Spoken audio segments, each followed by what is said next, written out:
All right. Good evening, everybody. Welcome to another edition of Complete Sports Media's podcast. I'm your host, Darren Campbell. And of course, joining me on a Monday to do a great weekend wrap up of sports, Jason Cameron. Hey, buddy, great to see you. How was your weekend and how was your Monday? Monday was today was a little bit tough. A lot of traffic, a lot of traffic. But as far as the work went, work was fine. Work was cool. It's good. Consistently busy. And as for this weekend, a lot of great sports on. Yeah. I am getting old. I napped a lot. Yeah. Yeah. Maybe, so did I. Unfortunately, I've been kind of sick for the past couple weeks, and I picked up a sinus infection, and it morphed into a eye infection. So I had to miss. They sent me home on like maybe Tuesday, and then they sent me home on Friday as well because I just didn't look very good. I seemed to be maybe the possibility of giving it to other people. So I went, got some prescription, got some good antibiotics, and was able to rest and take those. And I'm back healthy now today. But yeah, it was a little rough there for few days. I didn't feel very good, and so it was nice that there was so much sports on to just chill and take it easy.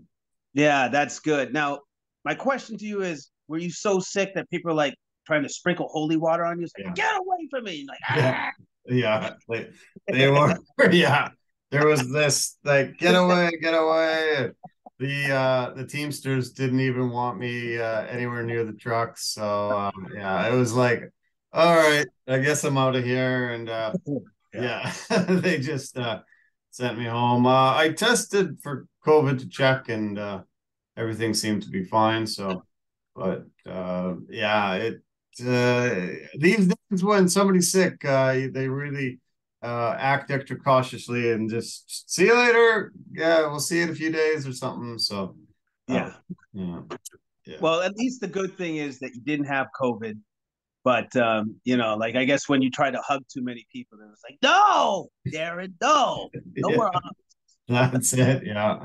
You know me, I just can't stop hugging people, but yeah, no, that was yeah, it was okay. I hate missing work, especially when the show's just wrapping. We're into the second last week of shooting, and we're gonna have a really quick wrap. We already been in that mode for 3 4 weeks already. So Okay. we're done in, I'd say, 3 4 weeks. I'm finished this show 100%. So it's slowing down. I can see a lot of people quite bored right now. There's a couple more sets to sort of do, wrap and set up, but it's really down to the sort of dog days right now. Yeah, no, I hear you, man. I know when it gets down to that, you're just like, all right, well, you're just basically you're counting down the days. You're Yeah. counting down the days until you're done. I will get there myself at some point, but I still got like at least 2 more months of shooting, I think. Okay. And then it depends on what the show wants to do. Either we do a small wrap or we do the biggest wrap ever. And that might take us like 2 months if they Wow. want it all wrapped. If they want it Okay. all wrapped, it's 2 months. Wow. Yeah. Do they think this might be the last season of the show or something? Or? Well, they're keeping pretty quiet about it. Mm, There's rumors of there's another season. There's rumors of no, there isn't. mm, So funny. we don't know yet. Just don't know. Yeah.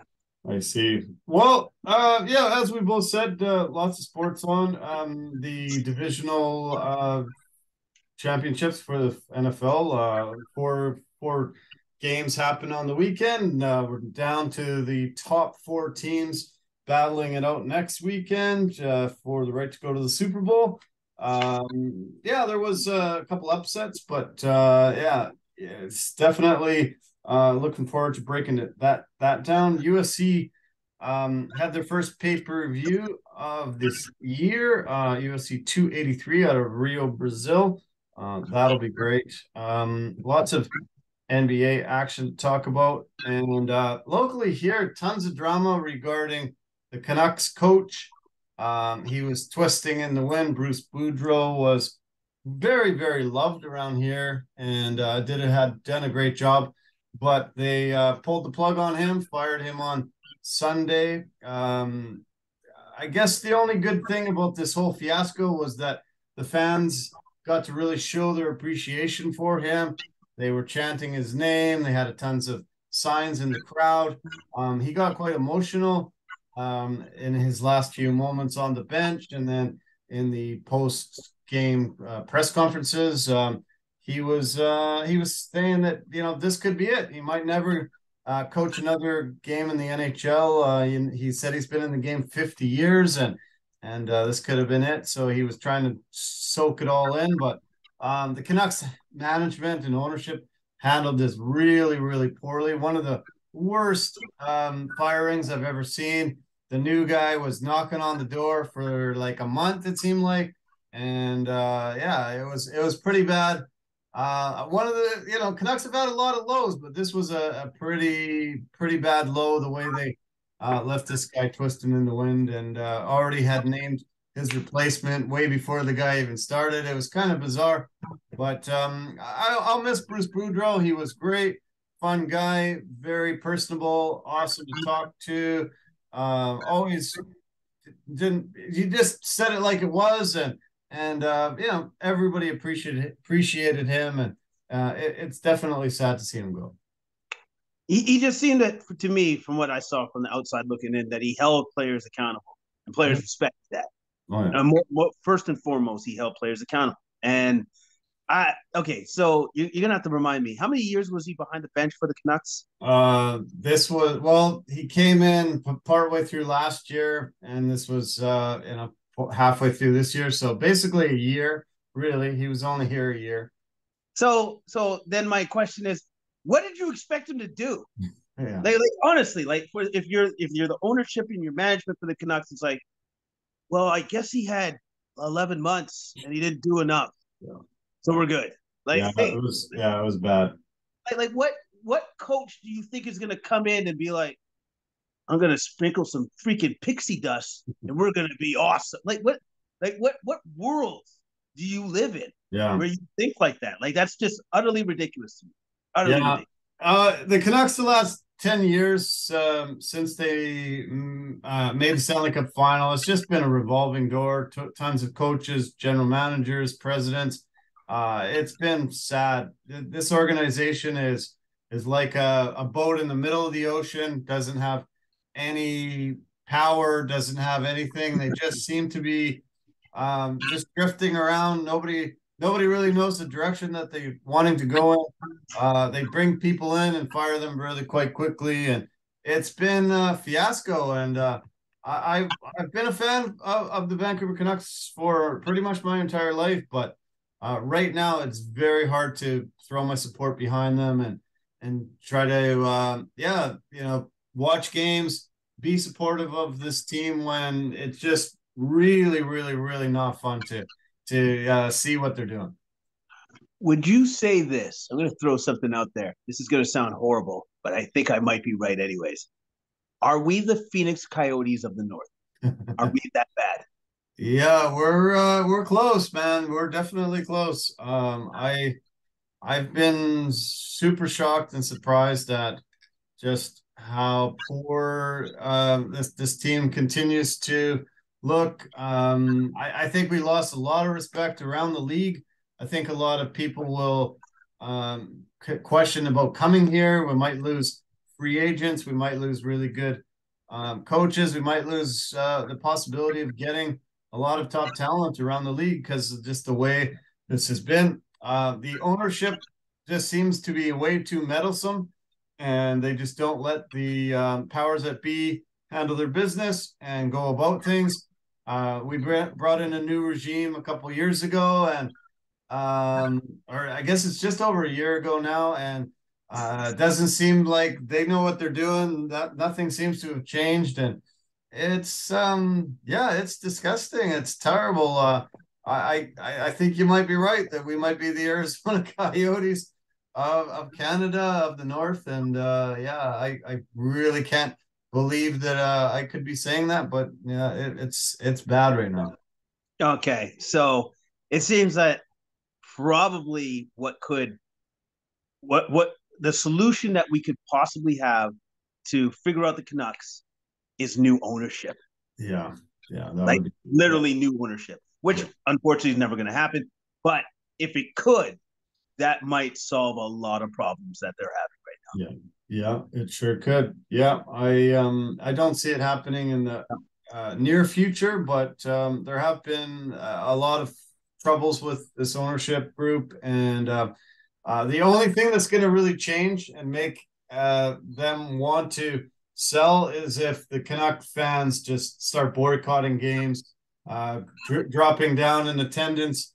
Right now, almost every game's sold out, and so you can just keep running the ship, badly as far as you want to, and the Canucks fan loyalty is still there, but once fans start not going to games and they start dipping down maybe below 10,000, I think that would set off alarm bells, and it might make the ownership want to make a move, make a change. But yeah, right now we're stuck with them, and yeah, hopefully they've made a right move with the new coach here, and hopefully they give him a really long opportunity, and yeah, hopefully this team isn't the laughing stock that it is right now. So when you say like a long opportunity, like a long term, we're talking like 18 months, right? Like that's pretty long. Yeah, yeah. No, 16. That's all you get. 16. Yeah, that's all. Yeah. This guy got 11. That next guy gets 16. We might think about 2 years for the next guy after that. But yeah, no, it's ridiculous. We this is our real, professional team here, in one of the top leagues, and to see what they've devolved into. It's frustrating and it's tough. And every time you turn on the radio here, it's just Canucks this, Canucks that, and it's just sad conversations every day, all the time, and it's pretty depressing. Yeah, it's depressing because at the same time, if you're a fan, you're just like, well, maybe in 7 years, maybe. Because it seems like we're going to be in this quandary, in this swamp of just bad for a while. Yeah. It's just going to be bad for a while. Yeah, I wish they would be bottom of the league, because this Connor Bedard kid, one of the maybe once in a generation type player. It'd be great. Canucks have finished near the bottom of the standings a few times in the last few years, but they always lose out in this lottery, and they ended up, they've made some good draft picks being in that top 5, 6 position, but when you get that number one overall, you're almost guaranteed you're going to get a superstar and a guy that can build a franchise around. But yeah, they're sort of in that mushy middle where they just quite make the playoffs, but they're not the worst team. So their percentages is 2 to 5% to get a top draft pick, and they just never do. They never win it. So we're not even good at that. We can't even tank well. Can't even tank correctly either. That's amazing. That's how well our organization is. Yeah. Pretty sad, man. Pretty sad. But yeah, but let's talk about some fun things. Let's talk about some NFL, man. The NFL was great this weekend. Always those divisional games are really incredible, with a lot of top teams trying to jockey for position and get into this conference round. The first game that I want to talk about is the Philadelphia Eagles and New York Giants. Eagles, number one team all season long, really were dominant. And in this game, it was the same case. They just absolutely put a massive whooping on the Giants. They won 38-7, and it was not close. The running game for the Eagles was just on fire. 200 and 260 yards rushing, something like that. And their defense was able to shut down the Giants as well. This was a complete blowout, and gave the Eagles a ton of confidence after that bye week. Jalen Hurts seemed to be even that much more healthy, came in and engineered a really, really big win. Yeah, they took care of business and they stomped on the Giants. It's almost as if the Eagles said, well, we played this team like twice in the regular season. I think we can just destroy them now. Like literally, we're gonna do Mortal Kombat, finish him, and then that'll be it. That'll be it. Hopefully, yeah. And that's what they did. Yeah, they sure did, man. It was an incredible display. Jalen Hurts wasn't called upon to throw the ball too much. Only had 154 yards through the air, but he was able to rack up some yardage on the ground. And as I said, holy cow, the running attack was amazing.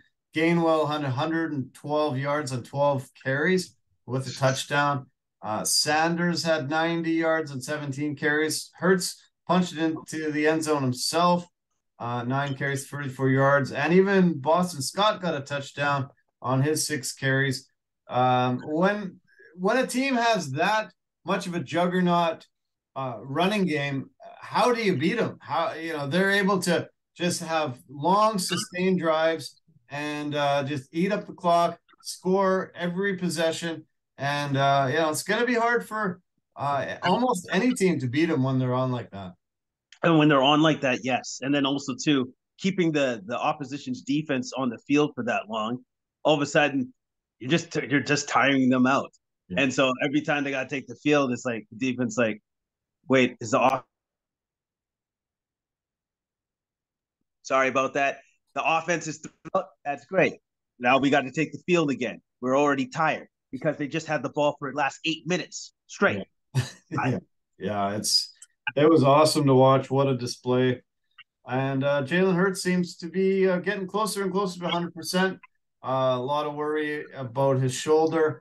That 1 week really seemed to help. Yeah. The 1 week definitely looked like he looked a lot better.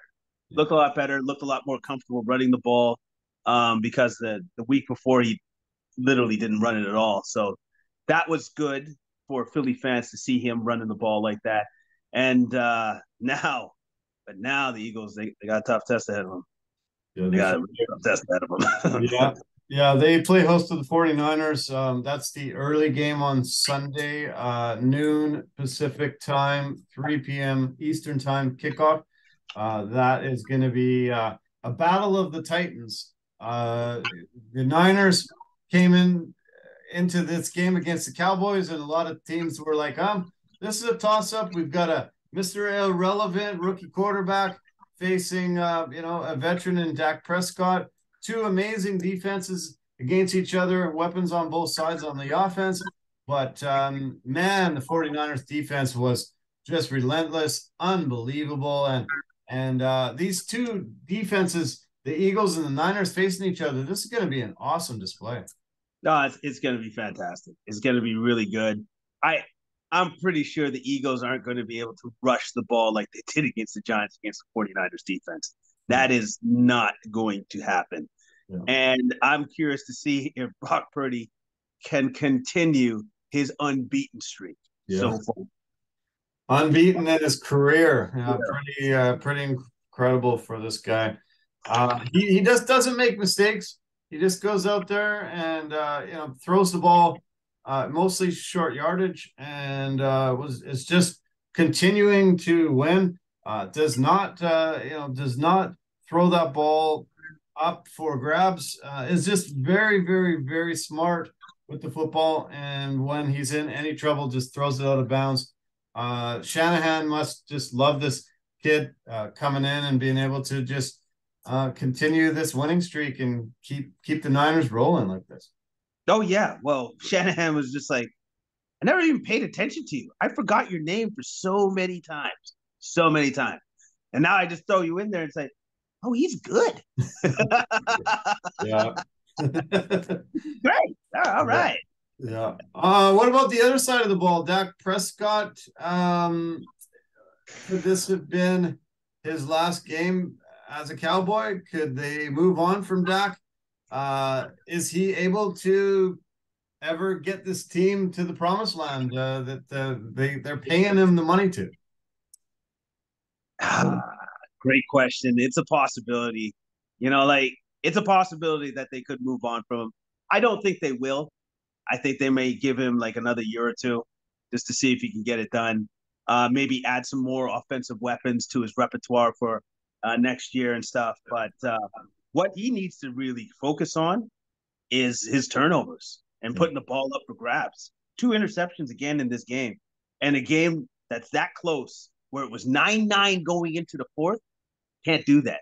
No. Can't do that. You can't have turnovers like that. No, that was the killer. Those 2 picks. He led the league in interceptions this year, and he missed a bunch of action. He had 15 picks in 12 games, and then another 2 in this one. I think that as a Cowboys fan, you'd have to get very frustrated with him. Pretty good regular seasons, getting them into the playoffs, but to lose to the Niners 2 years in a row.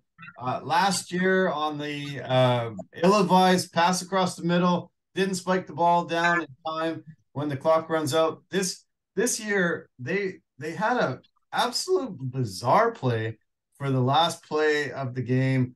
They decided Zeke was gonna snap the ball. They spread the all the guys out as far as you can, and then throw it across the middle to Turpin. Grab, boom, he's down on the ground. It was one of the stupidest plays I've ever seen, and it must have just absolutely infuriated Jerry Jones and the rest of this team. Well, I didn't know what they were doing because I'm like, so you just gonna throw it in the middle of the field and get him tackled? That's the game. Great play. Like I'm thinking like you got to throw it to the end zone. You got to do a Hail Mary. Like you got to give yourself a chance to score a touchdown. Because like I believe he was still like 65 yards away from the end zone or something like that. Like it's like what are you doing? What are you doing? Yeah, it was so bizarre and stupid and crazy. I think Dallas is snake bitten. We talked about the meddlesome owner with the Canucks. I think Jerry Jones, as long as he owns the Cowboys, I don't think they're ever going to win a Super Bowl. I just think he's too meddlesome. He's got too big of an ego. He's just unable to see the forest through the trees, make the right moves, get rid of the guys they need to, move in guys that they should. And this team, I just think they're snake bitten with him as an owner. And I just think we're never going to see them win another Super Bowl as long as he's there. Yeah, because I think that was the greatness of Jimmy Johnson, where he was able to kind of tell Jones, it's like, I'm just going to need you to go over here and not do anything. Right? Yeah. I'll take care of it all. And that's how he was able to win. But I think as soon as Jimmy was out of there, then all of a sudden it's like Jerry Jones is like, nope, my team, I'll run it the way I feel. I've already won some Super Bowls. Yeah. I know what I'm doing. No, you do not. No, you don't.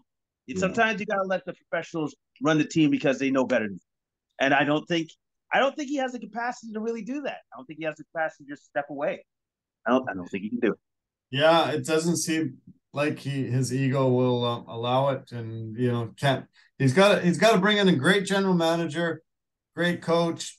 Let him be. I think they have a chance. Dallas is a preferred destination. They've had some amazing teams going into the playoffs, but they can just never get over that hump. And it's sad. I personally don't like the Cowboys, so I'm happy to see them go. But it's crazy that this is one of the top destinations in the NFL, but they just cannot win. I don't think with Jerry Jones there. This is going to be a very different team as well going into next year. I've got a list of notable free agents coming up in 2023 here. Tony Pollard, who unfortunately broke his fibula and had a bad sprained ankle as well. Going into his free agent year, after a 1,000-yard season, looked so great doing what he did. I feel really sorry for a guy that breaks his leg heading into free agency. Yeah, that kind of sucks. But at the same time, he's going to get better. He's going to heal up. Somebody's going to give him money. I just don't feel that the Cowboys will. Yeah, they Just might. Yeah, they never might. probably won't do that. So Yeah. So other guys coming up for free agency, Dalton Schultz, who got a touchdown in yesterday's game. T.Y. Hilton, Noah Brown, Cooper Rush. Then you've got Connor McGovern, Dante Fowler Jr., Leighton Vander Esch, Anthony Barr, Anthony Brown, Donovan Wilson, and Brett Maher. There's a 12 guys right there, notable free agents. That's not the incomplete list, but yeah, this is probably going to be a very, very different looking team. We'll see. I think they're overpaying Zeke Elliott. I think they're overpaying Dak. There's a lot of guys there that they need another weapon. CeeDee Lamb is great, but losing Amari Cooper was tough.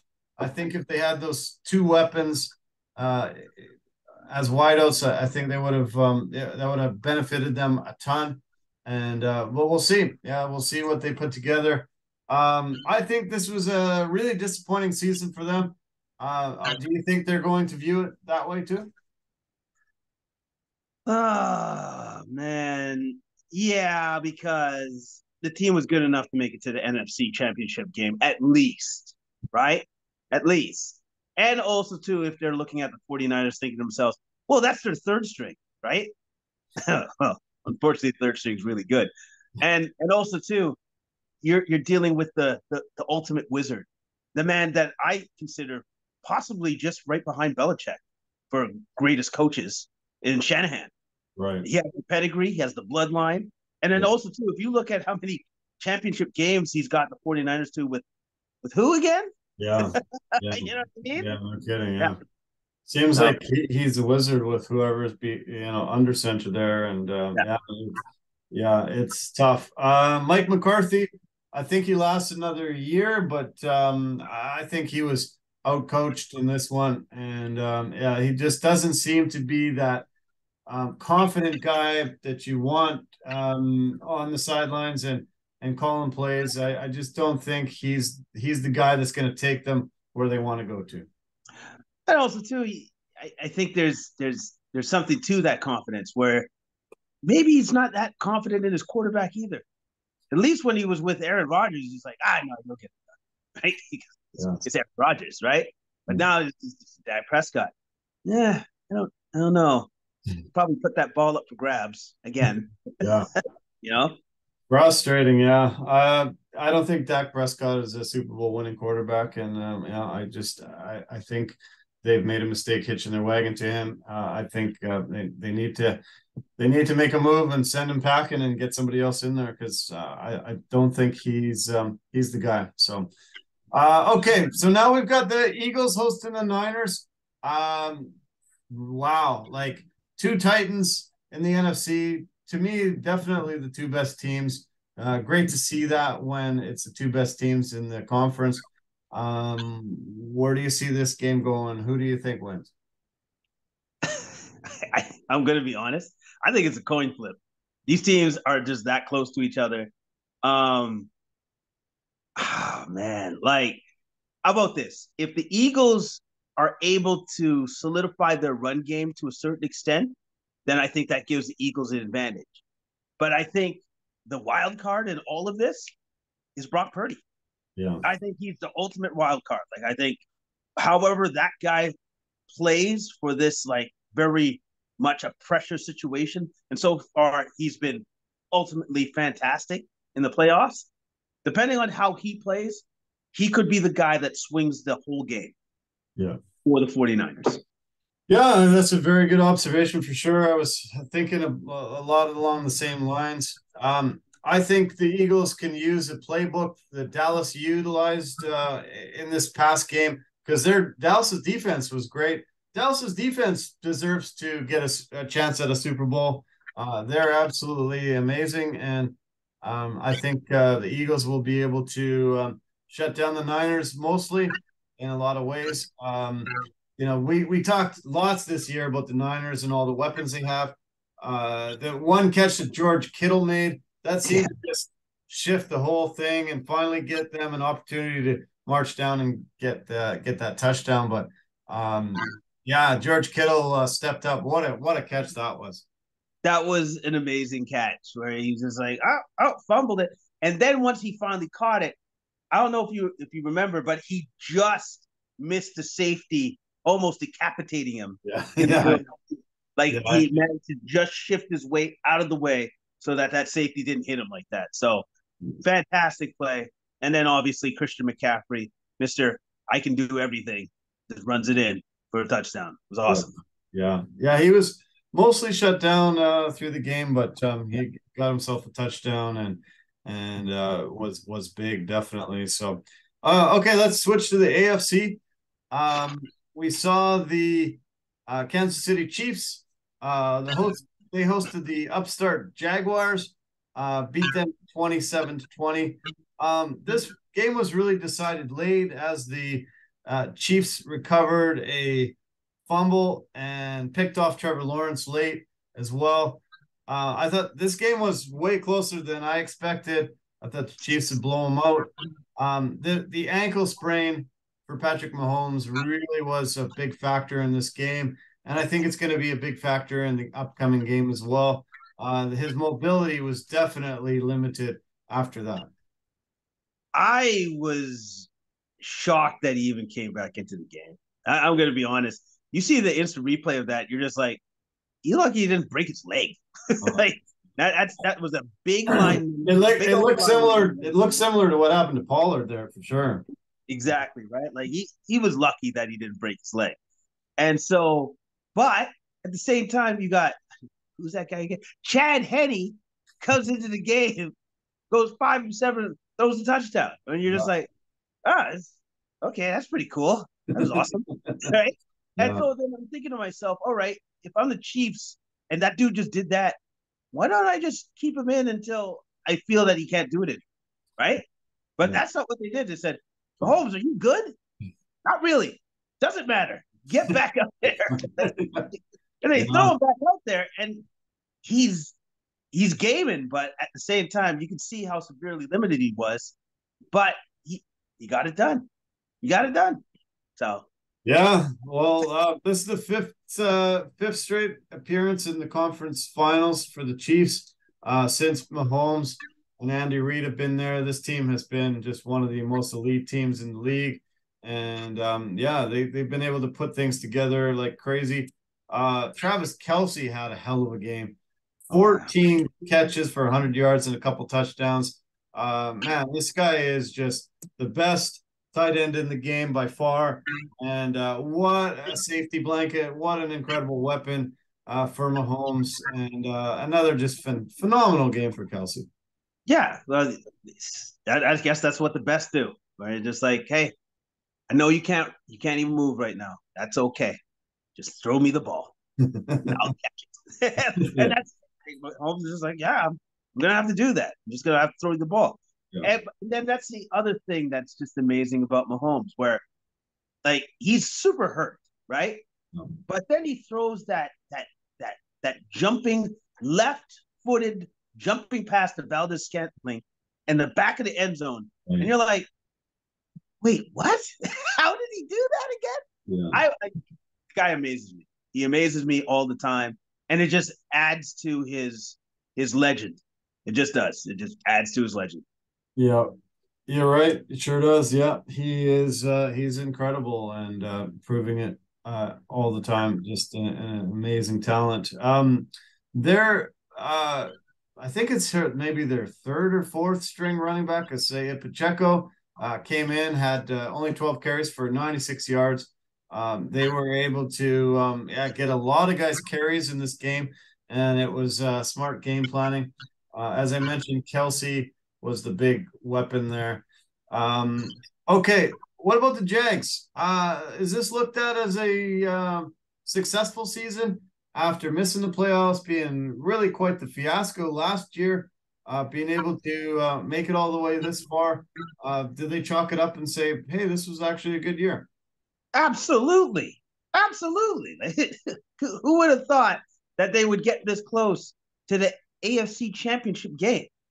Yeah, You can only see it as, hey, you can only go up from here, man. Like that was an excellent season for them. And the one thing that I noted, I saw it on Instagram, was just how Trevor Lawrence is definitely becoming a leader of that team. Because you know what he did at the end of that game, even that they lost? He waited for every teammate in the tunnel, shook hands, and hugged everyone. Nice. Yeah. Yeah. And I looked at that and I said, that's a leader, man. That's a dude that cares. And you know what? They're going to be in good hands with him the rest of the way, for sure. The only thing that I can say that I was really shocked at, and I don't understand what happened, but the Jags, once Mahomes came back in the game, the Jags barely pressured Mahomes. I thought I would all out blitz him, bring this guy, get him back out of the game. I don't know why they didn't just send guys from everywhere and just really make him have to roll out of the pocket or, try to get that pressure on him. What happened there? Why wouldn't they have? It's almost like they said, you know what? He's kind of hurt. Let's give him a break. Let's give him a break, okay? You're absolutely right, though. I didn't get that. I thought they would have been blitzing him now 70% of the time on defense. Because why wouldn't you do that? The guy could barely move back there, right? And they didn't do it. I don't know if they were scared of his quick release, like then he'd just have to find his wide receivers very quickly and stuff. But you got to try, man, because what you just did, that clearly didn't work. You lost.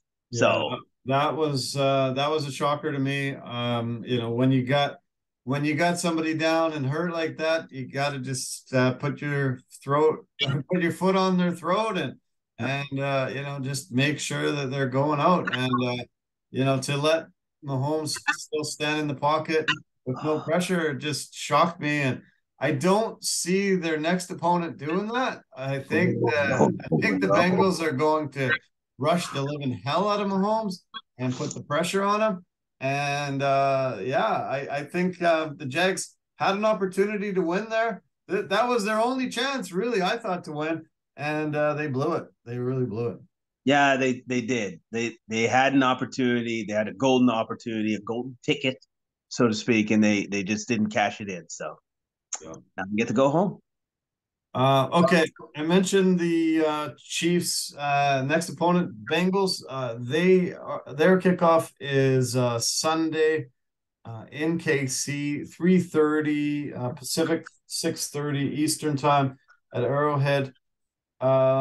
Let's see. I'm glad this not a neutral site. I hated that possibility that it was going to be in Atlanta and 50,000 fans there from all over the place. I heard Joe Burrow step up to the mic right after the game and said, "Hey, you better get those refunds sent out quick."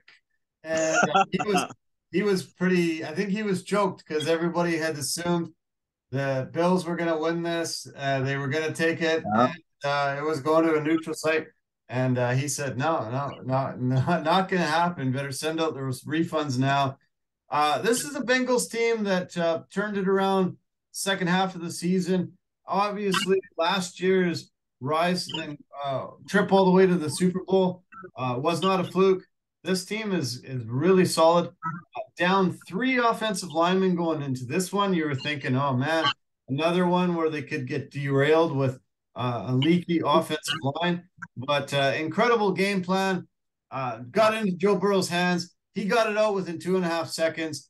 Boom, boom, boom. Found the targets. And great running game. And bam, they're back in it. They have a really good shot at the Super Bowl again. And this team is scary now. This team is really legit.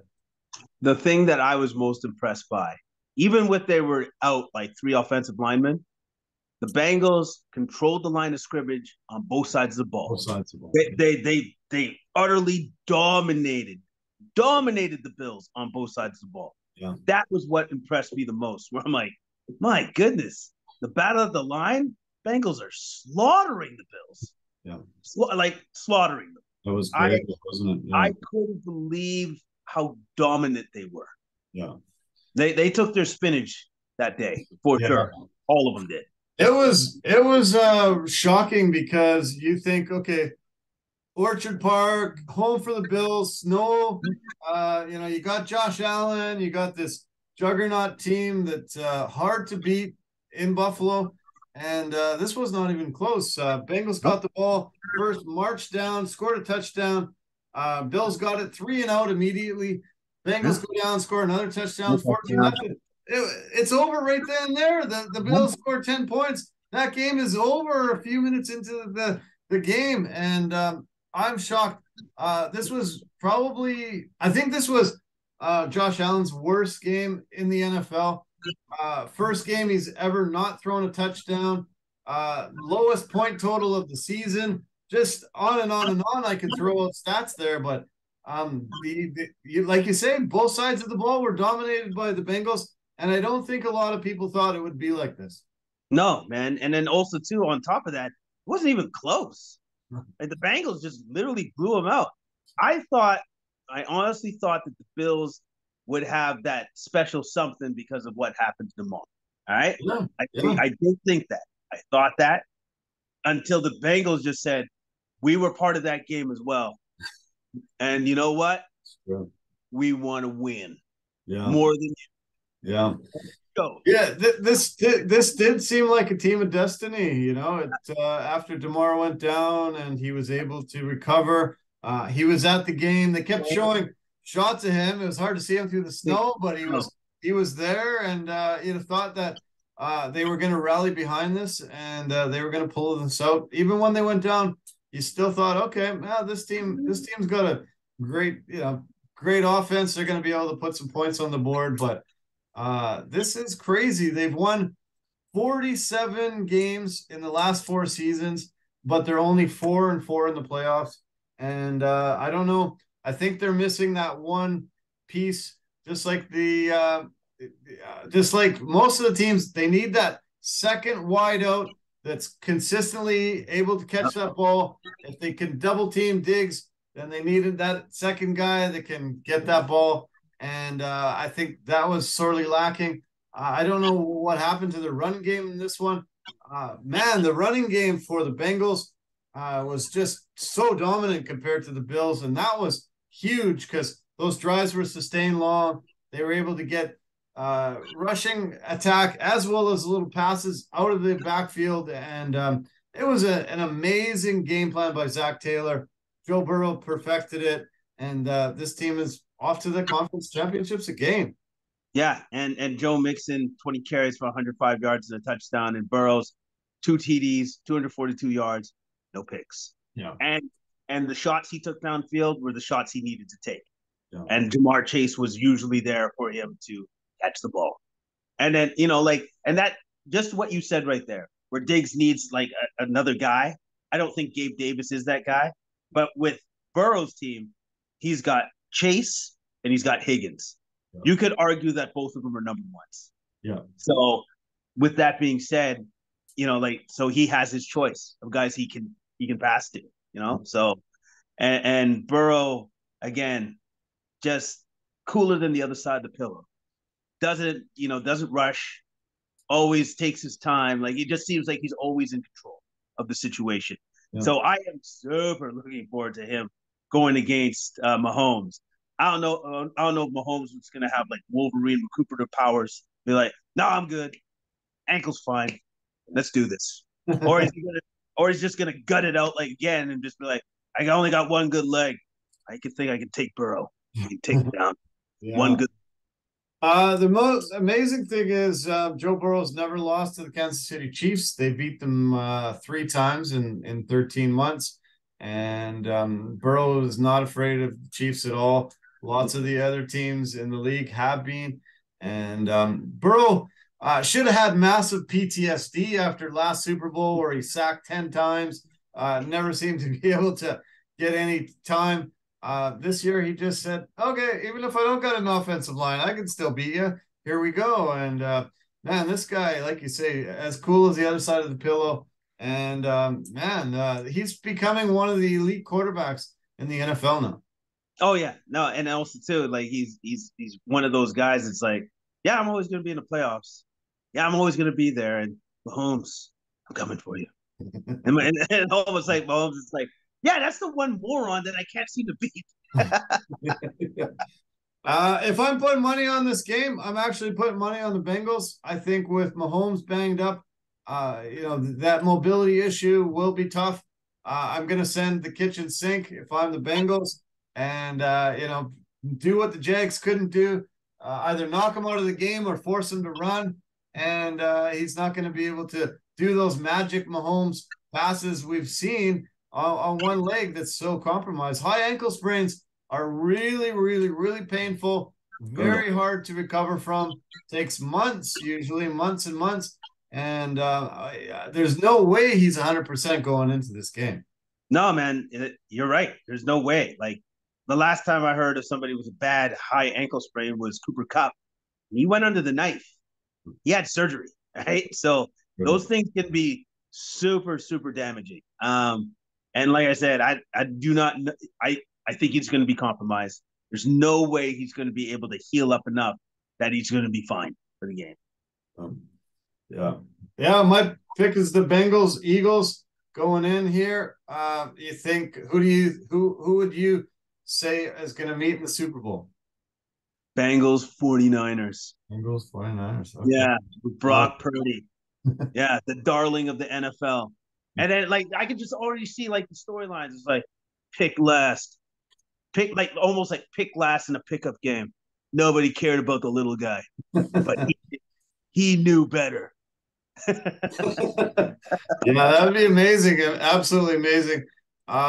There's been very, very, very few quarterbacks pick 6th round or later that have made it this far, and this is a storybook rise. If he can win a championship here with the Niners, there's a movie coming out pretty soon.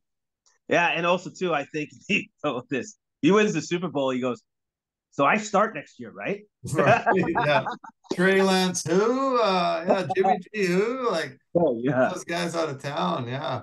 It's like Tom Brady-esque, Holy cow. We saw him come in and shock the world, win a Super Bowl in his first opportunity. And Brock Purdy, so far there's no chinks in the armor. No chinks at all. He just does all the right things, makes all the right reads. Like if he continues to keep doing this, that I think the 49ers have found themselves their quarterback. Yeah, man.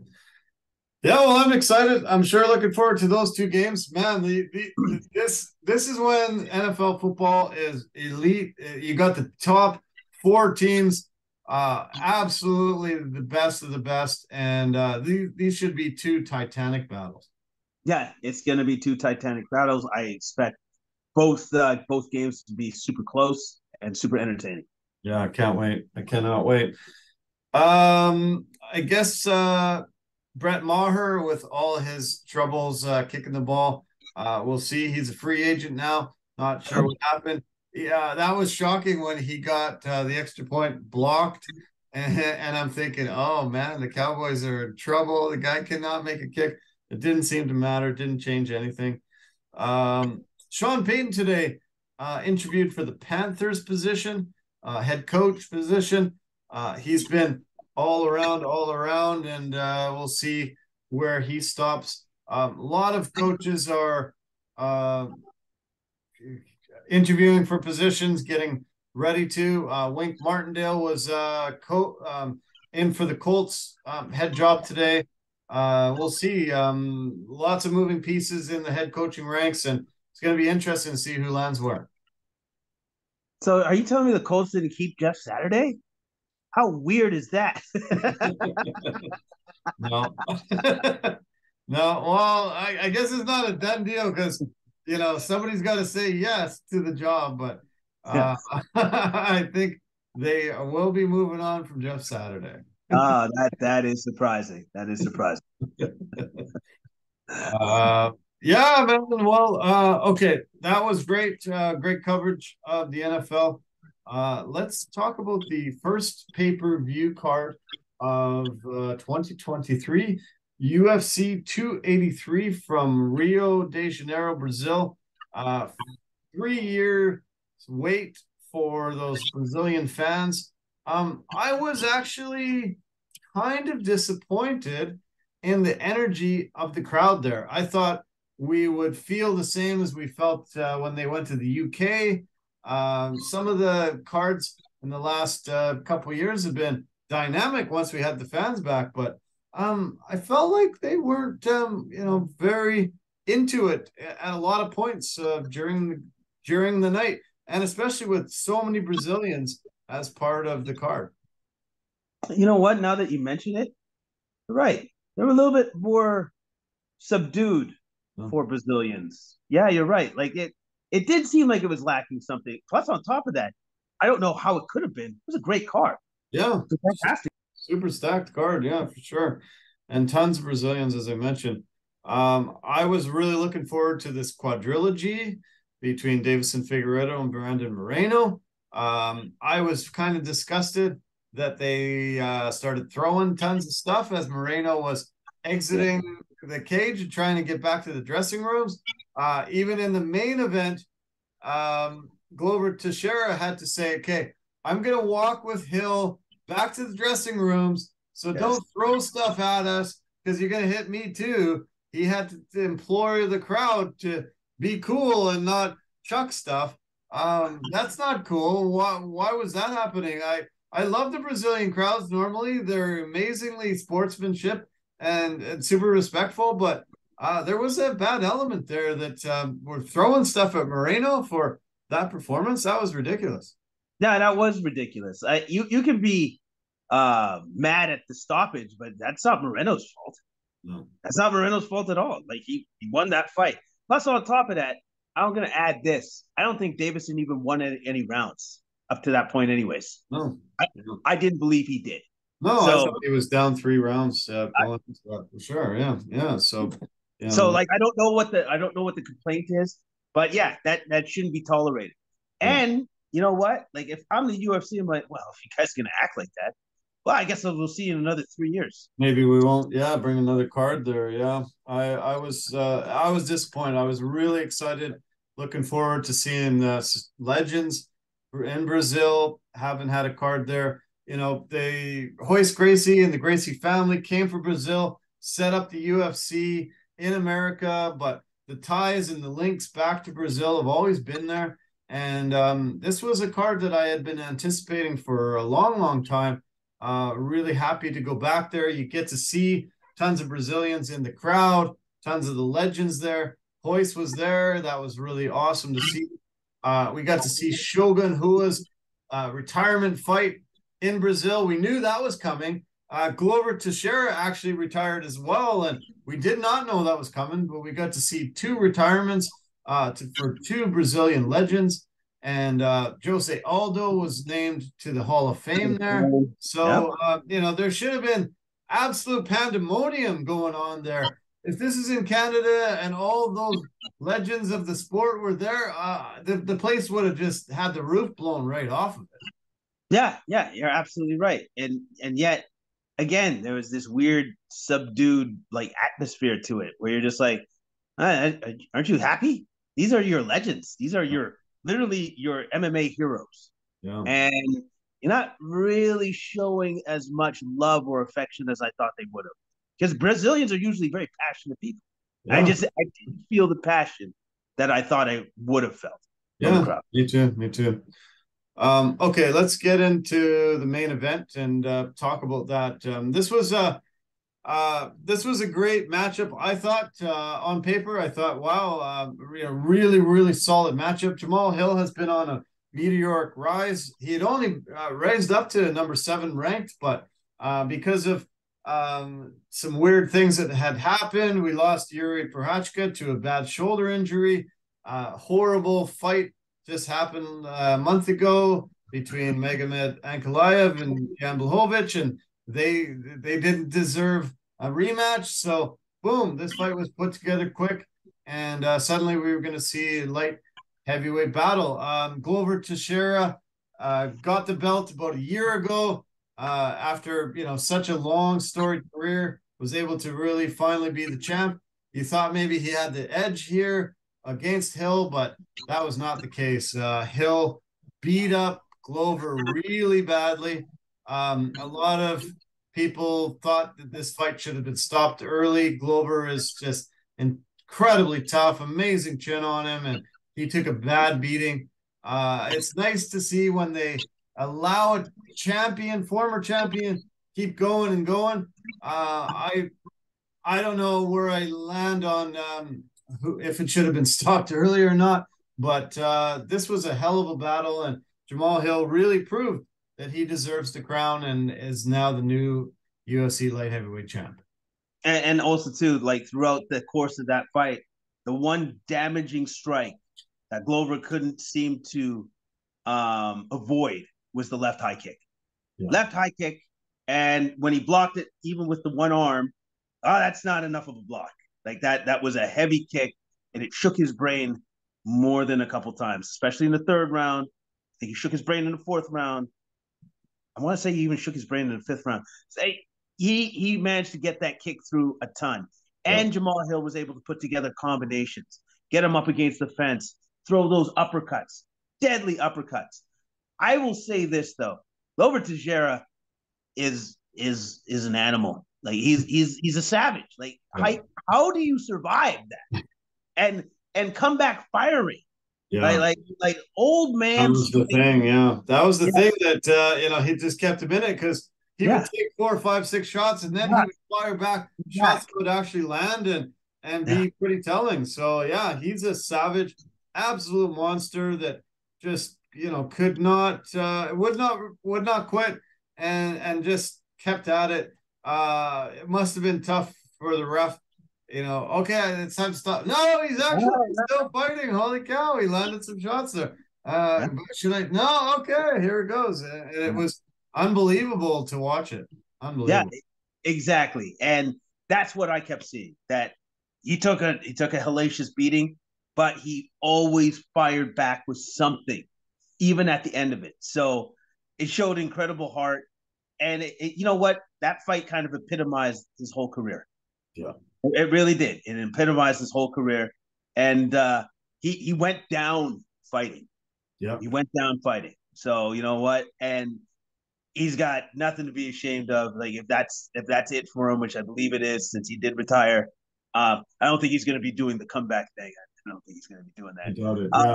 43 years old, probably not. No. Yeah. So hey, he had one hell of a career, future Hall of Famer. You better be, anyways.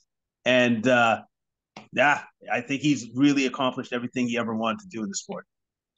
Yeah, you're right. I saw today they put out the list of people that were given 6 months medical suspensions. He was on it, broke his nose severely. So they will not allow him to fight for 6 months. He's retired, like you say. Jamal Hill also broken nose and won't be able to fight for the next 6 months. So we won't be able to see a title fight with him for a while. Other people that broke their noses, we're going to get into those fights later, but I might as well list them off as well. Lauren Murphy, who just got beat real bad. Paul Craig, who Johnny Walker really beat bad. All suffered broken noses, the 4 of them. And the only other guy that got a 6 month medical suspension was Davidson Figueiredo, who has an orbital fracture. Yes. And you could see his eye just immediately close, and we'll talk about him in a sec. But I was very impressed with Jamal Hill. This guy, once he gets off this suspension, I think he has a really legit opportunity to hold this belt for a while and be one of those champions that can sustain it for a few years. Yeah, I think so too. I think he has the tools to keep that belt for a bit. I really do.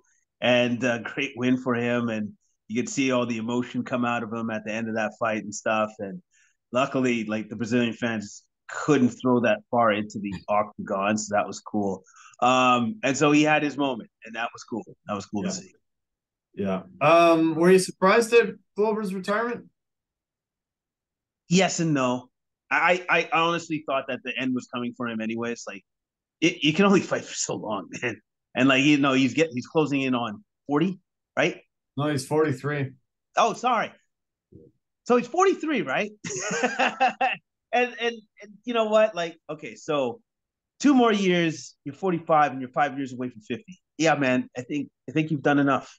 I think you've done enough. I think you put your body through enough. I think your brain has put itself through enough. Like, I think there's got to be a time where you just go, okay, enough's enough. It's time. I'm good. I'm done. Yeah. Yeah, you're right. Yeah, good for him. I think he definitely deserves to be in the Hall of Fame, and an amazing end to his career. Just an amazing guy, and now he'll be able to concentrate on coaching Alex Pereira, who's the new champion there, and focus his time on having a champion there, Jim. And I think he's really excited and looking forward to that. So. Okay, let's talk about the co-main event, a quadrilogy between Davison Figueiredo and Brandon Moreno. These first three fights have been just spectacular. TSN locally here decided to show all three of those fights preceding the prelims, and it was great to get a refresher, watch them again, see those great battles that went back and forth.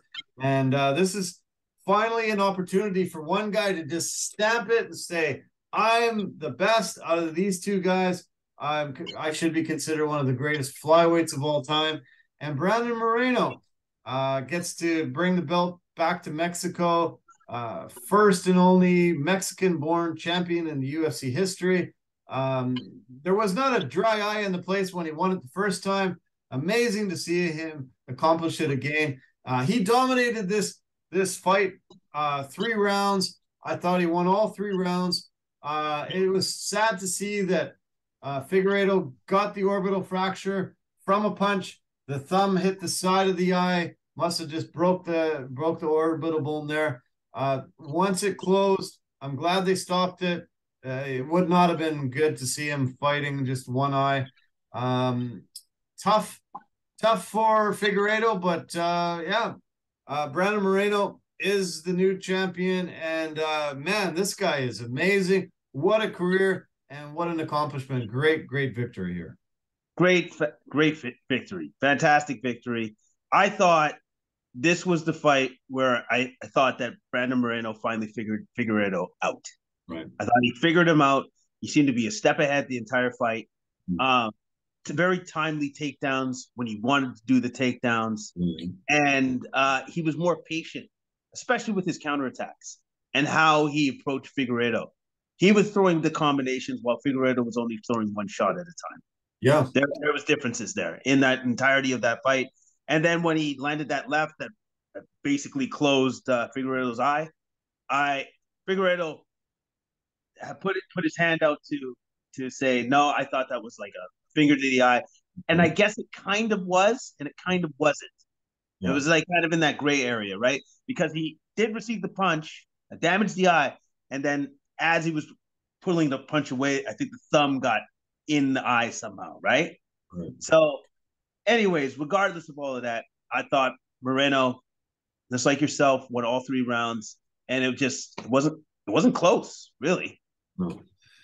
I think that's one of the reasons why the Brazilian fans were booing so much and throwing things. They weren't probably privy to many of the replays we saw. I think they thought that it was an illegal eye poke from a finger, a thumb, whatever. And usually the fighter gets 5 minutes, gets an opportunity to recover, and then they can move on. Doctor will come in and see if his vision's okay. But once he had protested, went back, the fight did not stop, and they kept at it. And I think a lot of the fans that were outside the cage probably thought, hey, this is an illegal eye poke. Why is this fight not being stopped? And why suddenly is Figueiredo the loser? That's got to frustrate you if you don't know what's going on. Yeah, exactly. If you're not privy to seeing the instant replay and stuff, or it's not shown on the Jumbotron, which I don't know if that stadium even had one or anything else like that. So if you don't know, you don't know. And from what you can see from your seat, you're just like, it looked like an eye poke. Was that an eye poke? Because especially with the way he reacted. But he reacted that way because that punch broke his orbital bone. Yeah. So, I would react that way too. Yeah. Well, I'm really glad the doctor stopped it there. This was bizarre too, because in the post-fight interview, he starts taking his gloves off, and we're like, "Oh, okay, that symbols retirement. Is he going to be retiring here? Wow, this is bizarre." And he said, "I'm retiring from the flyweight division. I'm moving up to bantamweight." Kind of symbolic and interesting and strange, but he had always said he had such a hard time With making the this weight cut, getting yeah, to that weight. I think he's going to be undersized at bantamweight, and I think he'll going to have some trouble with the elite of that weight class. But maybe we'll see a different guy that can throw a bit more, that can be a little more busy, because he definitely was the second busiest fighter in a lot of those fights against Moreno. And if you don't land that telling punch, you're losing round after round after round. It's going to be tough to do it, even if you move up a weight class. yeah, but I think just because of how stringent like him trying to get to that weight was for him, I think he'll definitely have a better time. I think he'll be a healthier fighter at the higher weight class, and it just won't be such an ordeal for him to always lose that weight to get down there because we saw how bad that was for him. And I've always thought, you know what? If it's that bad for you, and if it's now affecting you, like literally your health, just go up to the next weight. Whatever. Let it be what it is. You know what I mean? Yeah, he's going to be short for that weight class. They're going to have to find the right type of opponents. Maybe he's reached a elite status where it can just be sort of pick and choose. It doesn't have to be the top five, top seven, whatever. I think he's wading into some really tough, deep waters if he wants to fight the elite of that weight class. But I think there's a lot of fights that can be made that should be pretty fun. Yeah, I believe so too. I think there's going to be a ton of fights for him. And again, I think he's going to show more because he's going to have more energy. He's going to be healthier in there. After Moreno left the cage and went backstage, Alexander Pantoja, a Brazilian that's ranked number 2 in this division, accosted him, said, "I'm next. You're mine. I'm going to knock you out for the third time." He was after him. Moreno's like, "Hey, let me enjoy this for a few hours or a few days." But sounds like this is imminent, match made in heaven type of thing. We saw it with Alex Pereira against Israel Adesanya. They had 2 matches in kickboxing. Pereira was able to beat Adesanya. You thought, okay, it's going to be different when they come into mixed martial arts in the UFC. And Pereira ended up getting the shocking victory. Pantoja wants to do the same. And he beat him in the Contender Series and beat him once already now in the UFC. I think this will be a very interesting matchup if they put it together. Because of that, they'll be able to say, "Hey, I beat the champ twice already. I'm going to take his belt." Yeah, and there's a reason why he did that, right? To generate that heat. Yeah. Where he's just like, okay, this is my shot. And then Moreno's just like, wow, you are a jerk. I just won the belt. But at the same time, if I'm Moreno and once I cool down, I would understand why he did what he did. He took his shot, right? He took his shot because he saw it there, saw his opportunity. And he's probably going to get it. In like 4 or 5 months, they'll probably make that fight with him against Pantoja, and Pantoja will get his wish. Now, the thing is, though, Brandon Moreno's not the same dude that you beat last time when you fought in the UFC. That is not the same dude whatsoever. No, So, yeah. I look forward to it when they do make that fight because that'll be very exciting and incredible. Brandon Moreno has had some tough times outside the cage. James Krause was his coach heading into this fight. James Krause was banned, and all of the fighters were told, if you are coached by Krause, you will not be able to fight in the UFC. So he had to move camps.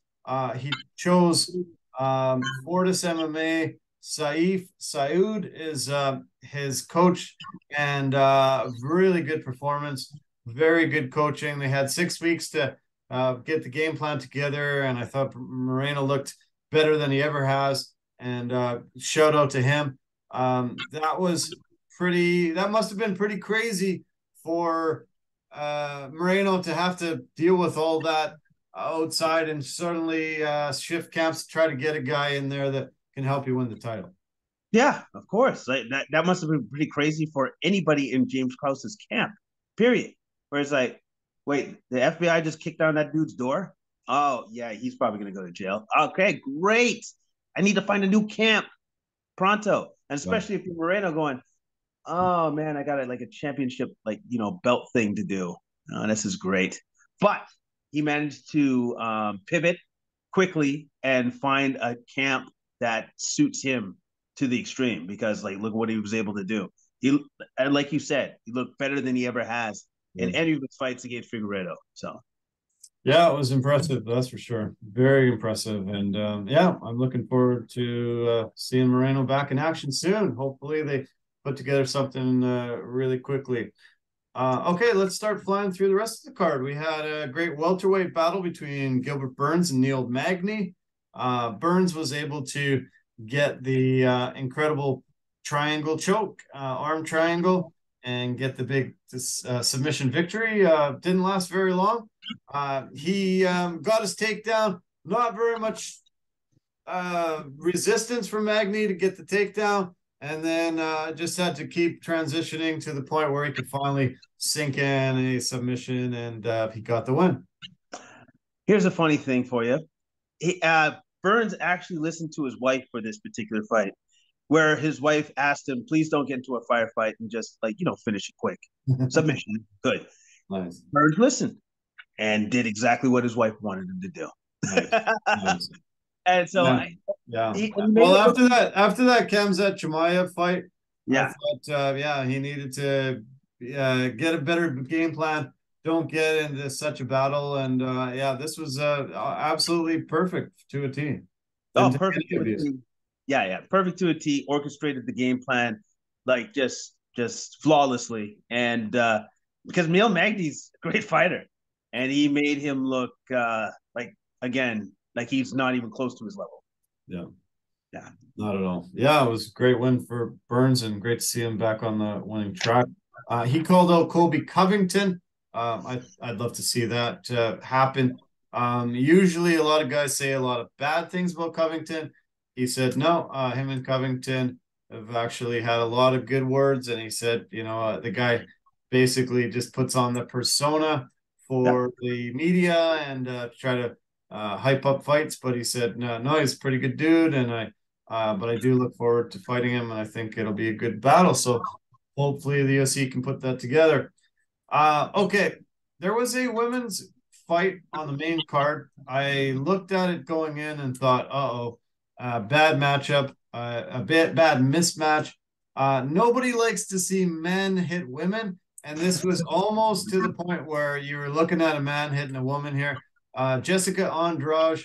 I don't know what Andrade does to make herself look the way she does, but I don't know if it's HGH, don't know if it's steroids, don't know if it's supplements, or she just naturally is able to generate the kind of size and power and strength that she does in the gym. But this was tough to watch. I thought this should have been stopped way sooner than it was. Lauren Murphy was a bloody mess. Her face was beat up super bad.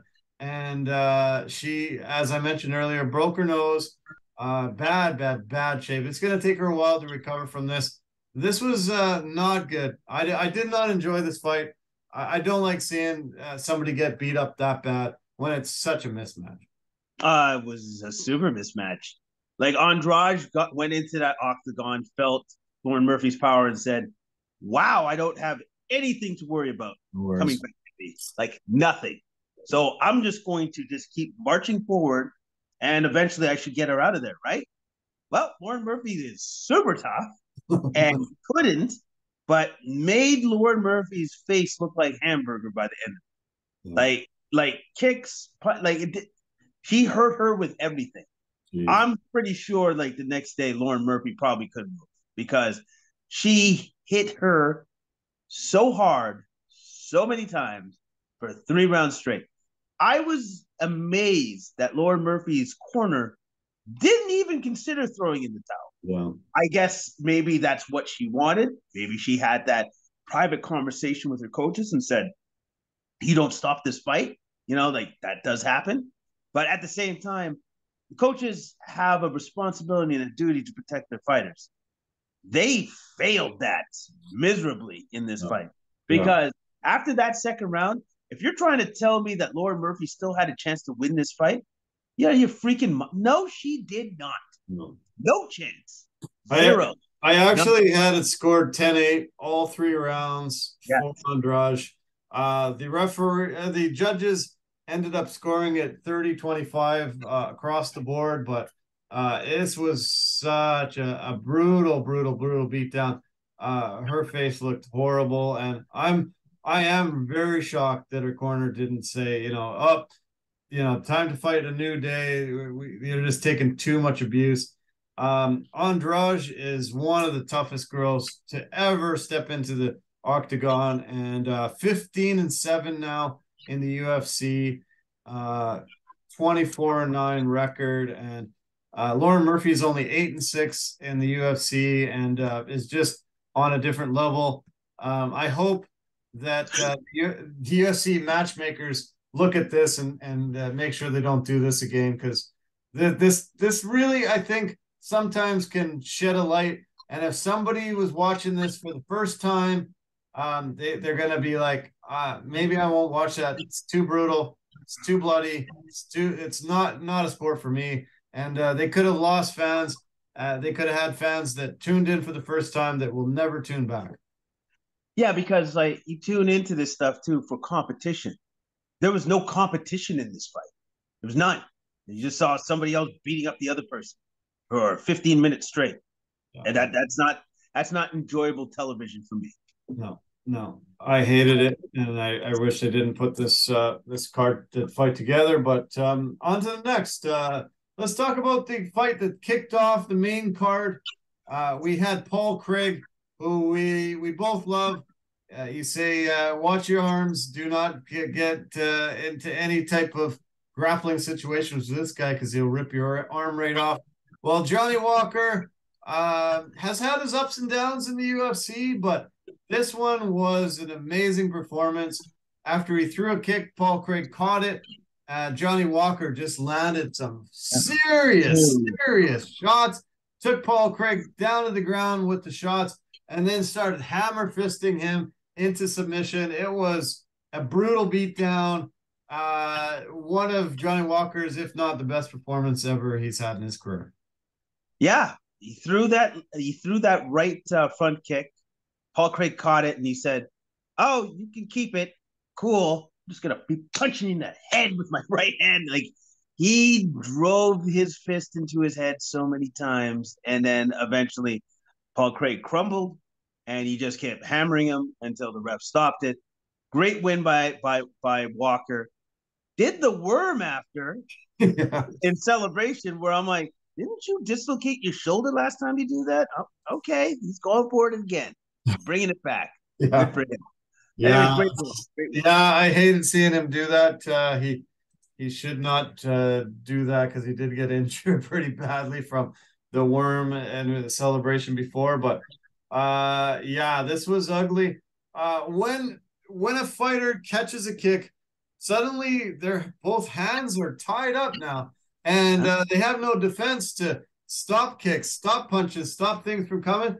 And Paul Craig should have let go very soon. After maybe the second shot, if he would have let go, he might have had a chance, but he just stayed wrapped around that leg until the end, and it came quite quickly. But man, he took a lot of very, very, very hard shots. Yeah, he took some vicious shots. I think he probably to the end thought, I got him. I got him. I'm gonna take him to the ground. And it's like, no, actually, you're not. Just didn't happen. And Paul Craig's dangerous. He grabs the leg, grabs an arm. Usually he doesn't go and he can usually submit you, but Johnny Walker was having none of that. I saw some great comments today from Johnny Walker's coach, John Kavanagh, who's Conor McGregor's coach. And Johnny decided to move to Ireland, has been training under Kavanagh for the past couple of years now. And it seems like Johnny's been able to figure this out. And I think after performances like that, the sky's the limit. I think they're going to give him some really high level competition, and we'll see how he can shake it out. Yeah. Hopefully he can bounce back and then start getting some some wins in the win column and not have so much of an up and down fluctuations as he has. Yeah, after his win against the Hulk, Ion Cutelaba, that's 2 in a row for him. He had lost 4 of his previous 5. Jamal Hill knocked him out. Thiago Santos beat him. Nikita Krylov and Corey Anderson all beat him in a stretch there. And you were wondering, is this guy legit? But his athleticism is phenomenal. His size is just spectacular. I don't think he'll be able to stay at light heavyweight for his entire career. I just don't think he'll be able to keep getting down to that weight. But maybe another fight or two, and then I think he's a guy projected to go into the heavyweight division eventually. Yeah, I agree with you on that. That's eventually going to happen, but for now, as long as he keeps improving, keeps getting the win column, I think he's on an upward trajectory now. Yeah, you're right. Yeah. Okay, let's switch to the prelims. The feature fight on the prelims had the legend Mauricio Shogun Hua, a guy that's a pioneer, trailblazer, champion, absolute legend that's been in the sport for so many years, facing a Ukrainian Ihor Poteria. I thought we're going to see a great performance by Shogun, but it was not to be. He gets knocked out in his final fight. Always sad to see guys end their legendary careers this way, but it's the reality of the fight game. They're not going to give you some puff cake to go in there and finish it off. They're going to give you a guy that wants to take your head off, and he did. It didn't last long, unfortunately, for Shogun. Yeah, it didn't, but you show glimpses. You show glimpses in that fight. There was a couple combinations, couple hooks that he threw in there where I'm like, ooh, I remember that guy. But there's one thing I did have written down in my notes where I'm like, wow, he looks like he's in peak shape, Hua. I'm sorry, he's always kind of looked like that, but there's been many times where at least he looked a little bit better than what he did for that particular night. So, for me, when a fighter starts doing that, the end's near, the end's in sight, right? Yeah. And Patera, hey, he landed that short. I think he landed a short right hand that shook him, and then managed to finish the fight after that. But after all said and done, legendary career, Hall of Famer, absolute legend. The wars that he's been in, including the UFC and Pride, all of that stuff combined. He's somebody that I always look forward to watching his fights because I knew I would be extremely entertained as I watched him fight. Oh yeah, he was so entertaining and so great. He fought Dan Henderson, one of the greatest fights I've ever witnessed, probably top 3 fights that I've ever seen live. He just had. You mentioned Pride, and he just had so many battles against some of the top people, in the sport. Listen to the murderer's row of guys over his career here. He fought Mark Coleman, Kevin Randleman, Alistair Overeem, Forrest Griffin, Chuck Liddell, Lyoto Machida a couple times, John Jones, Dan Henderson a couple times, Alex Gustafsson, Brandon Vera, Chael Sonnen, Ova St. Preux, the Nogueira brothers, Corey Anderson, Anthony Smith, Paul Craig, Ova St. Preux. Just unbelievable. Unbelievable. The who's who of that division. one of the premier divisions in the sport. And he will go down as one of the greatest of all time. Yeah, definitely goes down as one of the greatest. Always was entertained with his fights. Like, he was just so fan friendly. And yeah, that fight with Dan Henderson is one of my all time favorites because it was just nothing but guts, will. You know what I mean? Like, it was one of those kind of fights where you're just like, well, let's throw all the technique out the window and let's just go at it. It Yeah, was awesome. Awesome. Yeah. Oh, so awesome. Amazing. Yeah. Good. Brings back a lot of great memories, and sad to see him go, but every fighter eventually reaches the end, and hopefully the UFC steps up and recognizes him and puts him in the Hall of Fame very soon too. Okay, this was this middleweight battle between Gregory Robocop Rodriguez against newcomer Bruno Hulk Ferreira. This was supposed to be Rodriguez's win. He had a fight. This is a late replacement. Ferreira comes in, much bigger guy. Rodriguez dwarfed Ferreira until wham, shot lands, and it was a one-punch KO knockout. Absolutely shocking result, and one of my highlights of the night. Left hook, like perfect shot to the chin, shut his lights out. Done. Like, even as I was watching it, I'm like, oh, Rodriguez seems to be controlling this. Oh, and then it was over. Yeah, it was awesome. Shocking because of the fact that Rodriguez was controlling the fight up to that point, and then the fight was over. So that dude is nicknamed Hulk. Great name. Yeah, great name because he's got the power of a Hulk. Jeez, it was awesome. Very impressive, and holy cow, he's this much smaller man. It didn't look like he had a path to victory in this one until just bam, landed that shot. Goodbye, Rodriguez, and nice way to get your UFC debut. He was definitely an underdog going in, and he continues his undefeated streak now, 10-0. One of 5 undefeated UFC middleweights. And I can't wait to see him in action again. It'll be fun to watch. Okay, what about the debut of Mizakel Costa against Thiago Moises?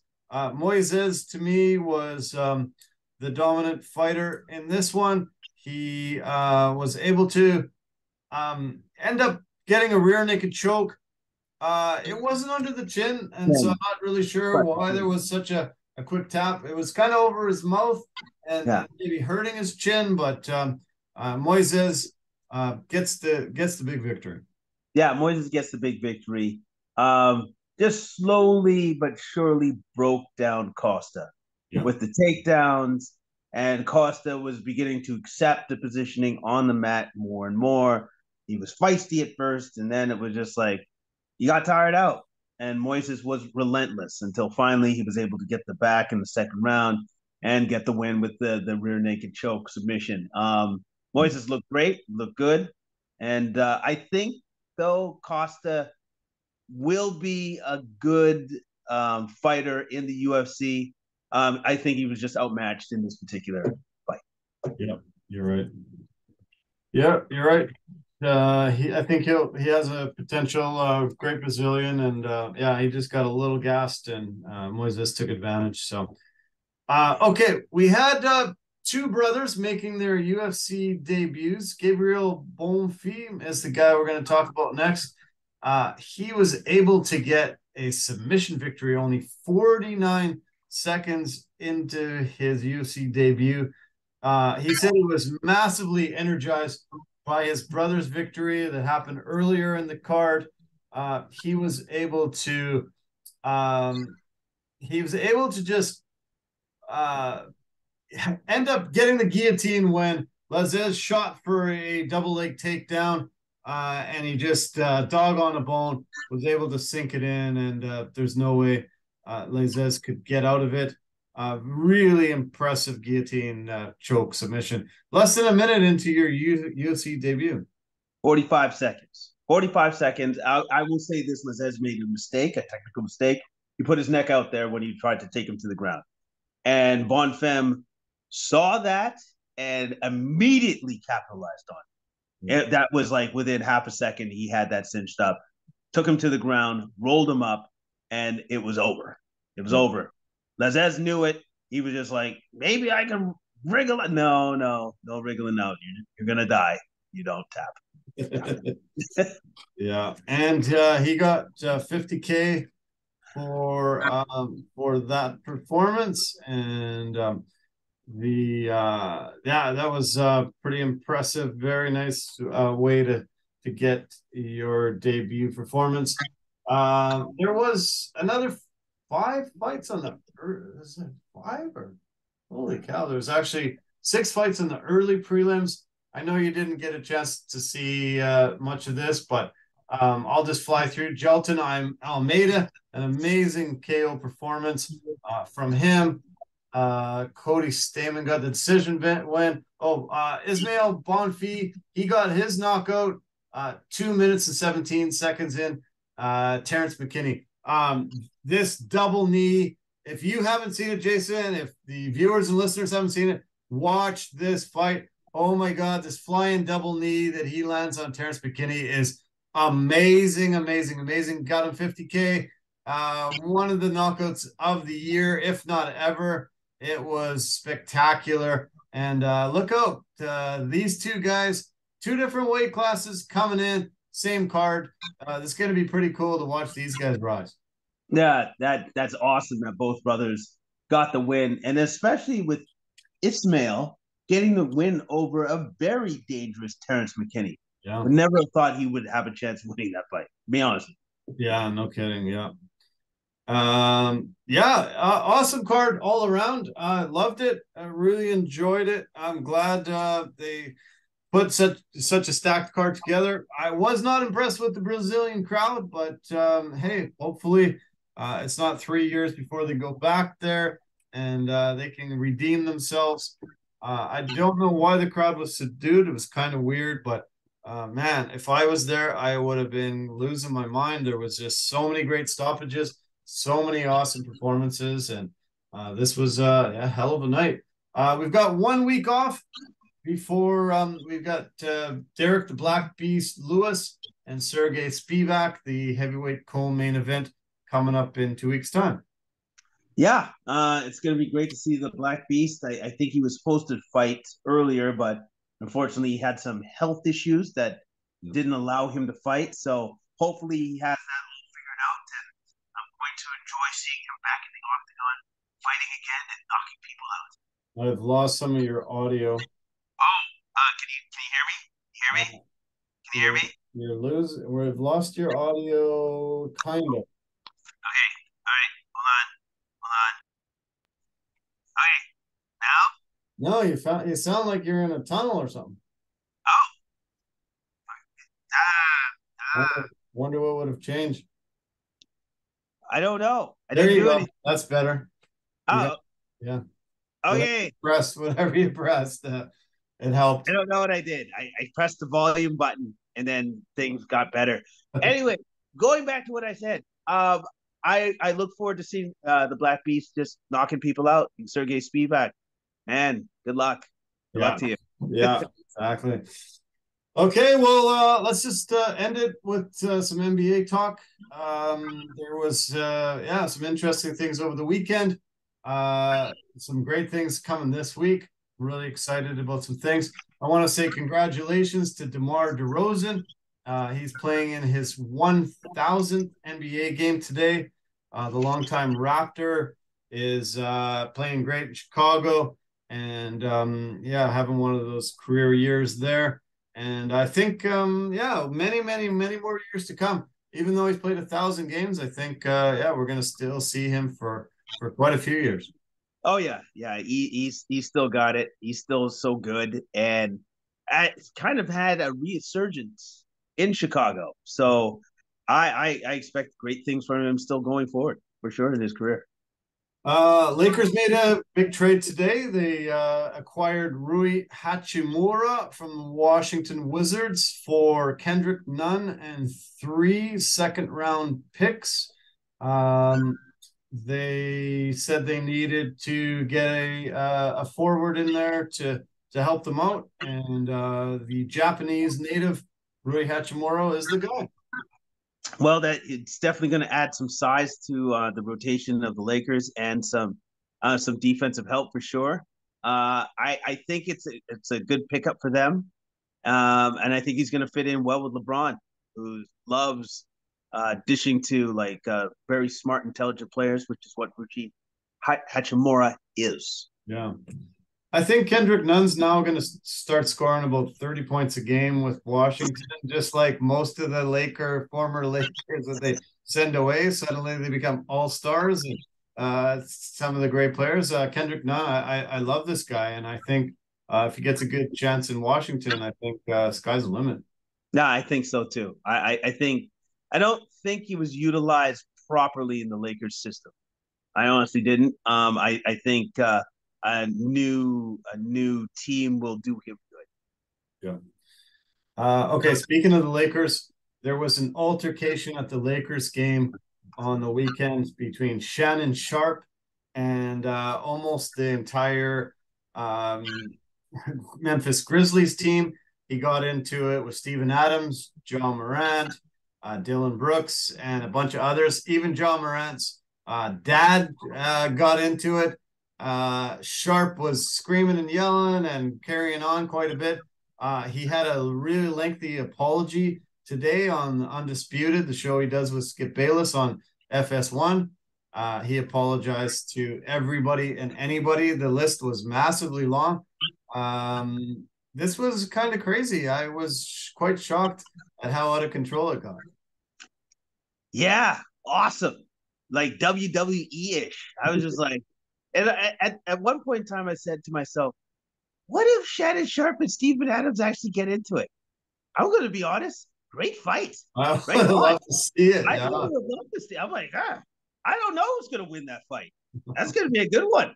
It's going to be a barn burner. Go for it. Right? Yeah, no, man. And Steven Adams had his hair out. Usually it's in a ponytail. He had his hair out. He looked even like tougher and more beastly. You know, that the big what do they call it? Maoris. He looked like a big Maori from New Zealand there. He was ready to just take Shannon out. No, he was ready to rumble. And I was just like, all right, let's see this happen.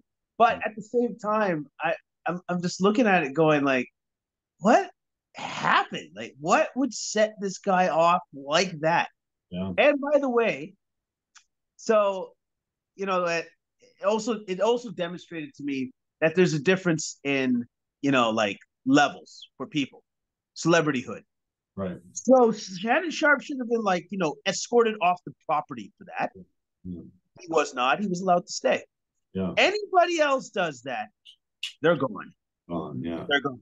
Maybe gone for good. Yeah. So yeah. So if you look at that double standard, and I think to myself, I guess the next time that happens in Lakers land, you're gonna have a problem. Yeah. You're gonna have a problem because that's gonna be brought up.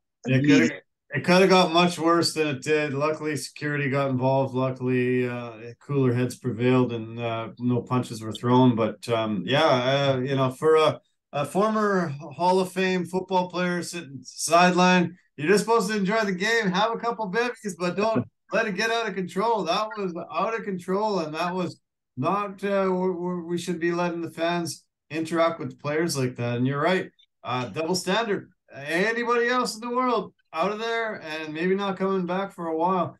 They let him continue sitting there and enjoy the rest of the game. I thought it was a bad look. I thought it was a really bad look. No, I thought it was awful. It was awful because you're setting an example in front of like the world, saying like, oh, so it's okay for some people, not for others.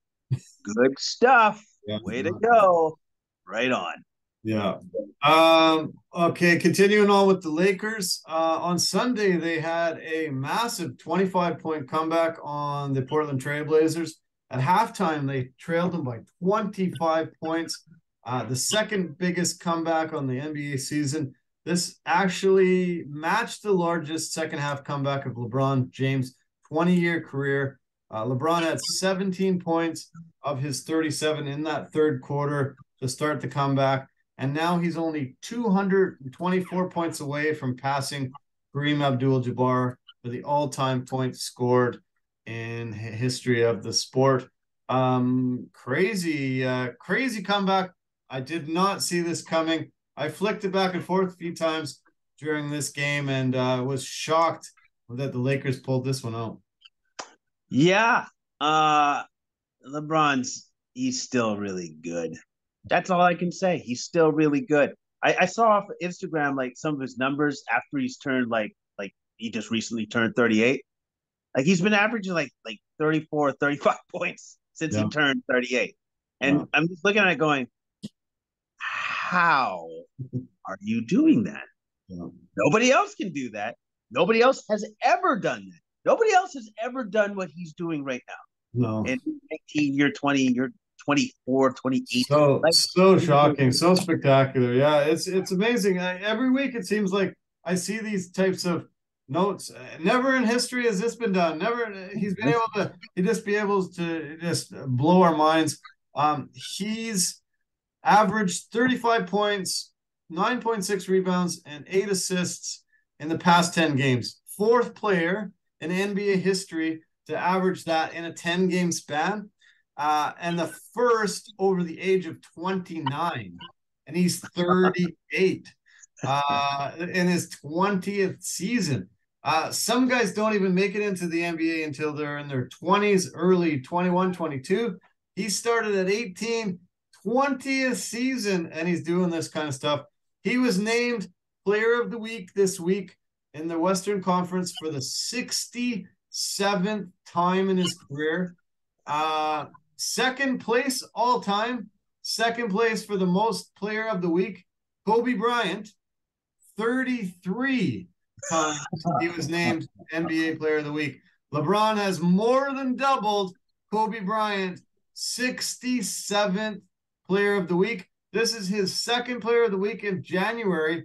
And the other week, he finished second in the voting behind Luka Doncic. So Player of the Month is almost pretty much wrapped up for LeBron again. And I wouldn't put it past him to get another few this season to push that record just even farther into the stratosphere. He just keeps amazing us all the time, every game, every week, every month. Like it's just like his length of excellence that he's managed to have throughout his career is just it's incredible. Yeah. It almost seems like it's impossible. Yeah, but he's doing it right in I front love, of us. I love it. It's just so great, and I can't throw enough praise on him. Good for him to maintain his body and maintain his health, and just be able to still be playing at this high level. We just unprecedented. We just don't see it ever, and he's one of a kind, just one of a kind. The Player of the Week for the Eastern Conference is Drew Holiday. This is his first ever Player of the Week. He was able to average 33 and a third points per game, 9.3 assists, and 5 rebounds. He scored 35 points in a win on Monday over the Pacers, 37 points in a win over Toronto on Tuesday. That's the first time in his career that he's got back-to-back 35-plus points games. And he has been great in the absence of Chris Middleton and Giannis Antetokounmpo. Both those guys came back tonight and contributed big time to a big 150-130 win over Detroit. 150 points put up by the Bucks tonight. And man, once this team gets healthy, look out. The rest of the East, they're going to be on a trajectory trying to catch Boston and get up into the upper echelon again. Yeah, definitely. You got Giannis. The team is built for the playoffs, especially with I love the addition of Joe Ingles. Joe Ingles adds another crafty, savvy veteran that can handle the ball, that has size, can play defense, and is just an incredibly intelligent player that's actually having a lot more chemistry than I thought he would with Giannis right away. Yeah. So, the Bucks third in the East, and are only looking up after this. Yeah, it's great to get back healthy and bringing them back. Speaking of healthy, amazingly enough, We have a Jonathan Isaac sighting tonight in Orlando. The Magic forward is making his much anticipated return from a torn ACL and a hamstring surgery. He has missed 2.5 years. He suffered a torn ACL in the bubble back in Orlando in the bubble. He hasn't played in so long. He's almost been forgotten. He was the number 6 draft pick in the 2017 draft, and missing 2.5 seasons for a guy that's only 25 years old. This is so tough. He's the Magic's highest paid player, a guy that has been waiting on for so long.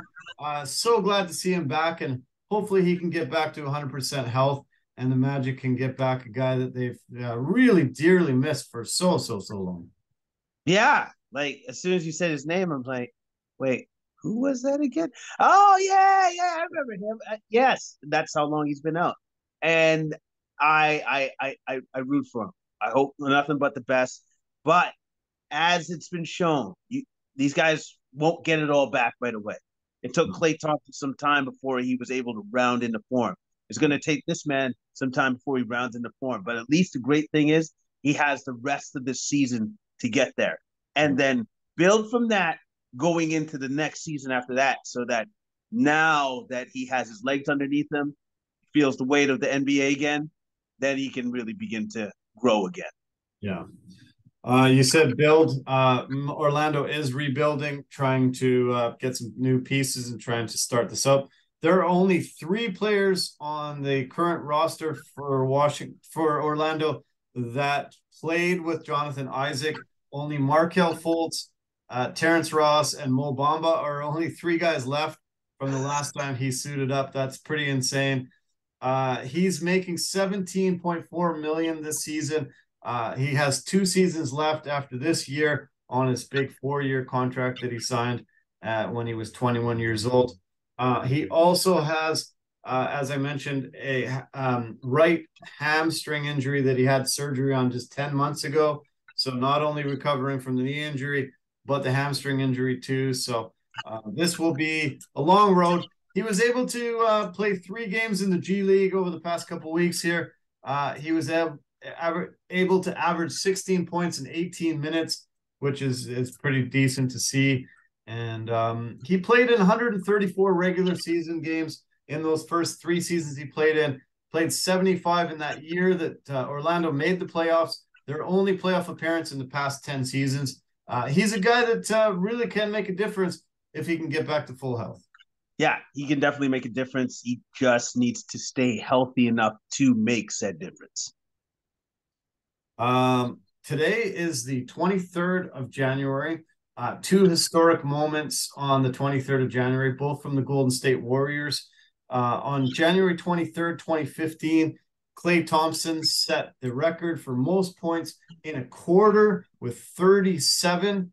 He ended up with 52 that night in a huge victory. In January 23rd of 2021, his backcourt mate, the other Splash brother, Steph Curry, passed Reggie Miller for second on the all-time in 3-pointers. And he ended up eventually getting past Ray Allen. 2,973 set the new mark. Steph goes into this week with 3,274 3-pointers in his career and pushing that record farther and farther up. Yeah, I don't know where he's going to end, but I wonder if he'll finally get to, let's say, well over 5,000. Yeah. By the time his career is over, and I think that's definitely doable for sure. The All-Star starters and the captains will be revealed on Thursday for the TNT games. This will be the 72nd All-Star game played in Utah. The 14 reserve players will be announced on February 2nd, also on TNT. LeBron has been the captain all 5 times in this format, and they're 5-0 in all the games that he has captained. So expect LeBron to be named captain again and probably take the victory. And this is a cool week in the NBA. This is the first ever Rivals Week in the NBA. They decided to make a special week like they do in college for all the college teams play their rivals, interstate rivals typically. This one is a special one that they put together. They have 11 nationally televised games that will feature some classic duels as well as some new rivalries that have been forged over the last couple seasons. The biggest one I'm looking forward to is the Lakers and the Celtics. They are the two most storied franchises in this league. They have met in the finals 12 times, and they both have 17 world championships as part of their franchises. So that'll be cool. There's two inter-city matchups. The Knicks and the Nets face each other. The Lakers and the Clippers get to face each other. That's Tuesday night. They decided to put the MVP winner and the runner-up against each other, and that's happened back-to-back years. Nikola Jokic has won the MVP 2 years in a row. The runner-up was Joel Embiid. So the Nuggets and the Sixers will play each other this week. And then they've got some matchups where there was recent playoff matchups. The Warriors and the Grizzlies will play. The Grizzlies will play the T-Wolves, and the Mavs will play the Suns. So, yeah, I'm excited. This is really cool. I hope this becomes a yearly tradition, maybe a couple different weeks. But Rivals Week, we're upon it here in the NBA, and it should be fun. No, I love that, and they should make that a tradition. That's a fantastic idea, fantastic marketing by the NBA. That's something that needs to stay. Yeah, and I love that all the games are nationally televised, so we're all going to get a chance to see them. And yeah, it's going to be a blast. I don't know why it took so long because it's been such a tradition in college forever. I know you don't got as many interstate rivals and that kind of thing, but there's just rivals that happen geography wise, or the Lakers and the Celtics just being such storied franchises wise. I think they can really play around with this and have some fun year after year. Oh yeah, man. Like also too, I just thought of something. Maybe do a throwback Bulls Pistons. Whoever comes down the lane is getting hammered. Okay, that's an awesome one. Great. Yeah. The bad boys against Jordan and his boys. Yeah, that would be amazing to see. Yeah, brilliant. But yeah, there's a lot that it can do with this, I think. And this is a good start, I think. Really good start. No, it's a great start, man. Hopefully we see a lot more of this going forward because this is fantastic. Yeah. Now I'm Me too, man. Me too. Awesome. Yeah. Well, thanks for this, buddy. As always, this is one of my favorite couple hours of the week, and a great way to finish off a nice weekend, kick off a great week ahead. I'm slow at work right now, but hopefully we won't have traffic problems like you endured today. Hopefully that was just a one-day thing, and yeah, let's have an awesome week ahead. Keep in touch, and definitely we'll see you 1 week from tonight. Yeah, we'll see you 1 week from tonight. We will keep in touch, and you have yourself a great evening. Okay, buddy. Thanks a lot. Cheers. Good night. Good night. Awesome. Thanks so much. That was great. Thanks for sticking in. Appreciate your support as always. Love you. Hey, let's thank our partners and sponsors. Verbero, the hockey equipment and apparel company, industry leader in technology, performance, and value. The V350 stick is a must-have. I want to thank Anchor.fm, the easiest place to make a podcast. Phenomenal at posting on multiple podcast platforms for us. Incredible. Pampas and Possibilities, designers of West Coast beautiful things for your home. Really let them come in, design your place, make it look spectacular. I love what they do with homes for people. And Forever Living, the aloe vera company for health and beauty products, industry leader. Man, you just need to get some of these products in your household. Find them on our website at discounted rates. You will be very happy you did. Enjoy this podcast. Take care of yourself, and love you lots. I really look forward to seeing you very soon. And thanks again. Take care of yourself, and bye for now.